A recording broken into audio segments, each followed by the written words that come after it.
नमस्कार, मी शिवाजी बोलतोय. या कार्यक्रमात मी स्नेहिल शिवाजी. आज मी कुठे आलोय हे सांगायची गरज आहे का? माझ्या मागे शनिवार वाडा बघून तुमच्या लक्षात आलेलं असेल.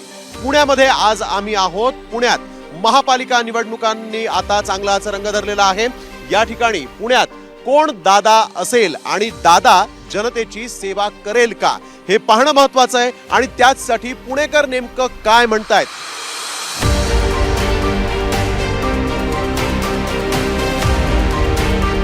पुण्यामध्ये सिटीमध्ये रोजगार मिळत नाही कुणालाच.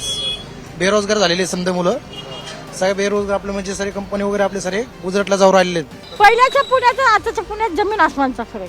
खूप फरक, खूप म्हणजे खूप फरक. ट्रॅफिकचा तर फुल जाम. आमचं घर गेलं त्यामुळं.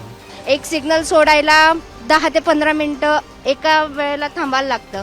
वारंवार ॲक्सिडेंट होतात. कॉलेजला जाणाऱ्या मुलांचे हाल होते, ऑफिसला जाणाऱ्या मुलांचे ऑफिसला जाताना पण हाल होते. चिंचोळ्या गल्ल्या आणि या भागामध्ये माझा चेहरा तुम्हाला कदाचित दिसणार नाही, कारण किती कॅमेऱ्याचा फोकस ॲडजस्ट केला तरी पण इथं सूर्यप्रकाश हा कधीच येऊ शकत नाही. म्हणजे हा पुण्यातला, हा पृथ्वीवरचा असा भाग आहे की जिथं सूर्यप्रकाश कधीच येऊ शकत नाही असं म्हटलं तरी चुकीचं ठरणार नाही. आपण बघतोय कोंदट वास. या कोंदट वासामध्ये देखील लोक इथं जगतायत, जगण्याचा संघर्ष करतायत. येत नाही नळांना. 4 नळ आहेत पण पाणी सुद्धा येत नाही नळांना.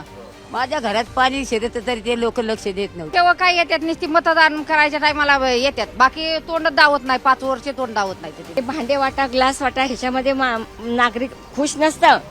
स्वच्छता ही महत्वाची असते. इथला नगरसेवक स्थानिक नसल्यामुळं एवढी तकलीफ आहे की इकडं पाणी नाही. 100चे लाईन सगळे तुंबलेले आहेत. अधूराच करते, सब अधूरा है, कुछ भी नहीं करते. रोड बना के आधी खोदते, आधी निकल के जाते. सात वेळा आग लागली वस्तीला, आणि 7 वेळा आग लागली त्यावेळेस आम्हीच कामं केलो. अहो खांदून ठेवलेला आहे. किती दिवस झाला. आमची लहान लहान मुलं आहे ती पडते ते रात्रीचं जरा चालायला येत नाही. म्हातारी माणसं आहे ती 10-12 महीने वहाँ ये पढ़ के ये. हाँ, कौन बना रहे? 10 बार जाके सबके पास बनाओ बनाओ बनाओ बनाओ करके कौन भी नहीं बना रहे. 30-35 वर्ष झालं आमच्या अंगणाला फरशा नाही. पार भुशींनी पोकळ करून टाकलेत घर आमची. इधर से गाड़ी स्लिप होती है, बच्चे लोग कच्चे लोग खेलते रहते. कभी किसका अपघात हो गया, कुछ हो गया, इसके जवाबदार कोण आहे? तर नागझरी नाल्या परिसरामध्ये आपण बघतोय की इथं पाणी जे पावसाचं ते मोठ्या प्रमाणात येतं.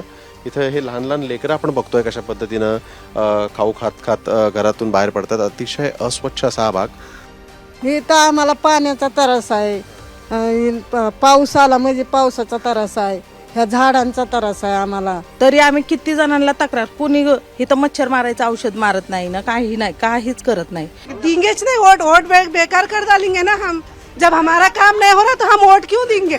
सब वोटिंग लेके जाते, सिर्फ वोटिंग दो हमारे को, मगर हमारी व्यवस्था कोई नहीं करता इधर. तर ऐतिहासिक शहर असलेलं पुणे, परंतु आज या पुण्यातले लोक आजही प्रतीक्षेत आहेत सोयी सुविधांसाठी आणि त्यांच्या न्याय हक्कासाठी. पुण्यामध्ये आज आम्ही आलो आपल्यापर्यंत. मी शिवाजी बोलतो या कार्यक्रमाच्या माध्यमातून पुण्याची सत्य परिस्थिती दाखवली. पुन्हा भेटूयात एका नवीन शहरात. तोपर्यंत नमस्कार.